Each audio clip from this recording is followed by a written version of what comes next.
आज पूरे विश्व में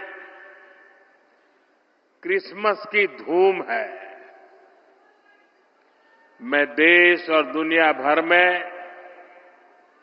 उपस्थित ईसाई समुदाय को क्रिसमस की ढेर सारी बधाई देता हूं।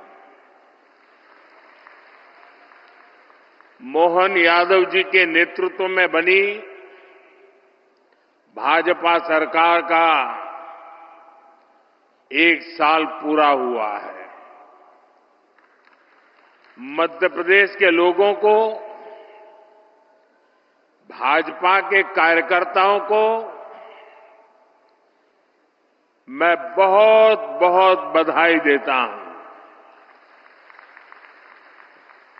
इस 1 वर्ष में एमपी में विकास को एक नई गति मिली है। आज भी यहां हजारों करोड़ रुपए की विकास परियोजनाओं की शुरुआत हुई है। आज ऐतिहासिक केन बेतवा लिंक परियोजना का, दौधन बांध का शिलान्यास भी हुआ है। ओमकारेश्वर फ्लोटिंग सोलर प्लांट, उसका भी लोकार्पण हुआ है। और ये मध्य प्रदेश का पहला फ्लोटिंग प्लांट है। मैं इन परियोजनाओं के लिए एमपी के लोगों को ढेर सारी बधाई देता हूं। साथियों, आज हम सभी के लिए बहुत ही प्रेरणादायी दिन है। आज श्रद्धेय अटल जी की जन्म जयंती है। आज भारत रत्न अटल जी के जन्म के 100 साल हो रहे हैं। अटल जी की जयंती का ये पर्व सुशासन की, सुसेवा की हमारी प्रेरणा का भी पर्व है। थोड़ी देर पहले जब मैं अटल जी की स्मृति में डाक टिकट और स्मारक सिक्का जारी कर रहा था, तो अनेक पुरानी बातें मन में चल रही थी।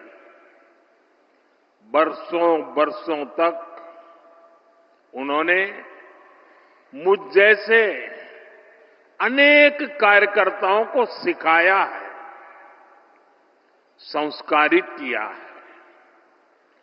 देश के विकास में अटल जी का योगदान हमेशा हमारे स्मृति पटल पर अमिट रहेगा। मध्य प्रदेश में 1100 से अधिक अटल ग्राम सेवा सदन के निर्माण का काम आज से शुरू हो रहा है। इसके लिए पहली किस्त भी जारी की गई है। अटल ग्राम सेवा सदन गांवों के विकास को नई गति देंगे। साथियों, हमारे लिए सुशासन दिवस सिर्फ एक दिन का कार्यक्रम भर नहीं है। गुड गवर्नेंस, सुशासन भाजपा सरकारों की पहचान है। देश की जनता ने लगातार तीसरी बार केंद्र में भाजपा की सरकार बनाई। मध्य प्रदेश में आप सभी लगातार भाजपा को चुन रहे हैं, इसके पीछे सुशासन का भरोसा ही सबसे प्रबल है। और मैं तो जो विद्वान लोग हैं, जो लिखा पट्टी एनालिसिस करने में माहिर है, ऐसे देश के गणमान्य लोगों से आग्रह करूंगा कि जब आजादी के 75 साल हो चुके हैं तो एक बार इवैल्यूएशन किया जाए।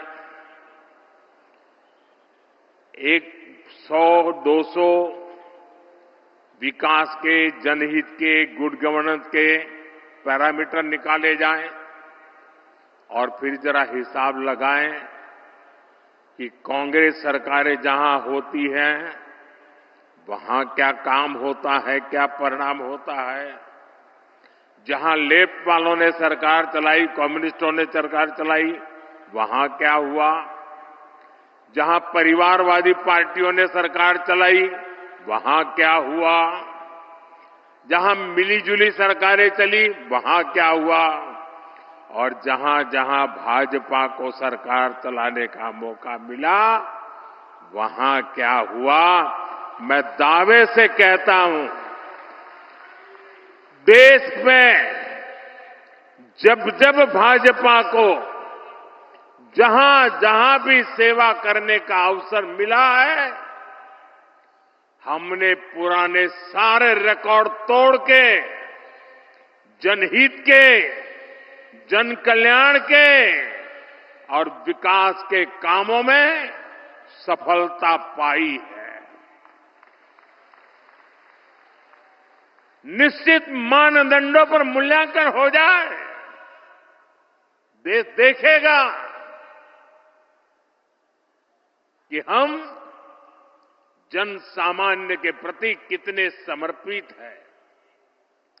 आजादी के दीवानों ने जो सपने देखे थे, उन सपनों को साकार करने के लिए हम दिन रात पसीना बहाते हैं।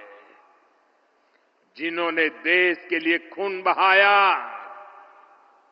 उनका रक्त बेकार न जाए, हम अपने पसीने से उनके सपनों को सींच रहे हैं। और सुशासन के लिए अच्छी योजनाओं के साथ ही उन्हें अच्छी तरह लागू करना भी जरूरी है। सरकार की योजनाओं का लाभ कितना पहुंचा, ये सुशासन का पैमाना होता है। अतीत में कांग्रेस सरकारें घोषणाएं करने में माहिर हुआ करती थी। घोषणाएं करना, फीता काटना, दिया जलाना, अखबार में तस्वीर छपवा देना, उनका काम वहीं पूरा हो जाता था और उसका फायदा कभी भी लोगों को नहीं मिल पाता था। प्रधानमंत्री बनने के बाद मैं प्रगति के कार्यक्रम का एनालिसिस में पुराने प्रोजेक्ट देखता हूं, मैं तो हैरान हूं। 35, 40 साल पहले जिसके शिलान्यास हुए, बाद में वहां 1 इंच भी काम नहीं हुआ। कांग्रेस की सरकारों की ना तो नीयत थी और ना ही उनमें योजनाओं को लागू करने की गंभीरता थी। आज हम पीएम किसान सम्मान निधि जैसे योजना का लाभ देख रहे हैं। मध्य प्रदेश के किसानों को किसान सम्मान निधि के 12,000 रुपया मिल रहे हैं। ये भी तभी संभव हुआ जब जन धन बैंक खाते खुले। यहां एमपी में ही लाडली बहना योजना है। अगर हम बहनों के बैंक खाते न खुलवाते, उनको आधार और मोबाइल से ना जोड़ते, तो क्या ये योजना लागू हो पाती? सस्ते राशन की योजना तो पहले से भी चलती थी,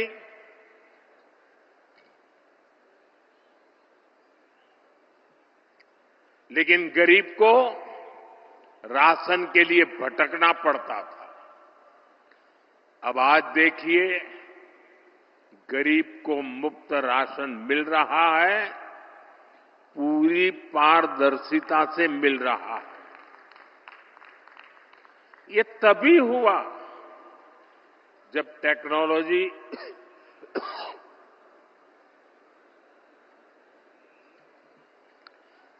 टेक्नोलॉजी लाने के कारण फर्जीवाड़ा बंद हुआ।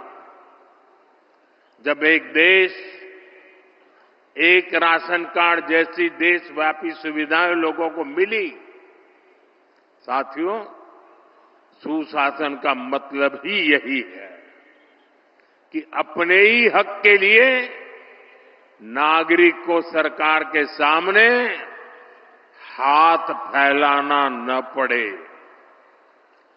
सरकारी दफ्तरों के चक्कर न काटने पड़े।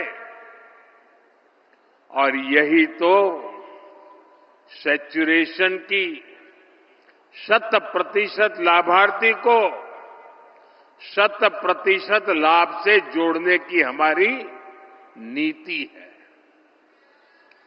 सुशासन का यही मंत्र भाजपा सरकारों को दूसरों से अलग करता है।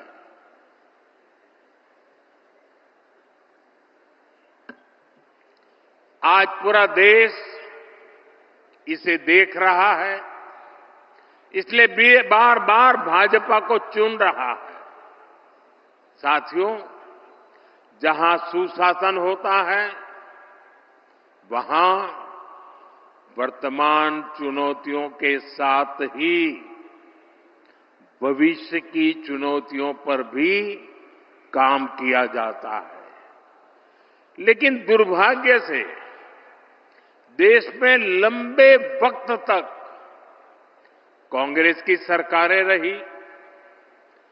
कांग्रेस गवर्नमेंट पर अपना जन्मसिद्ध अधिकार समझती है, लेकिन गवर्नेंस का उससे 36 का नाता रहा है। जहां कांग्रेस, वहां गवर्नेंस हो ही नहीं सकती। इसका बहुत बड़ा खामियाजा दशकों तक यहां बुंदेलखंड के लोगों ने भी भुगता है।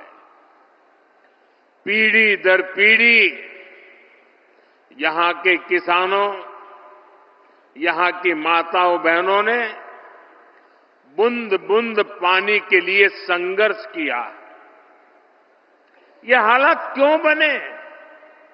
क्योंकि कांग्रेस ने कभी जल संकट के स्थायी समाधान के बारे में सोचा ही नहीं। साथियों, भारत के लिए नदी जल का महत्व क्या है, इसको समझने वाले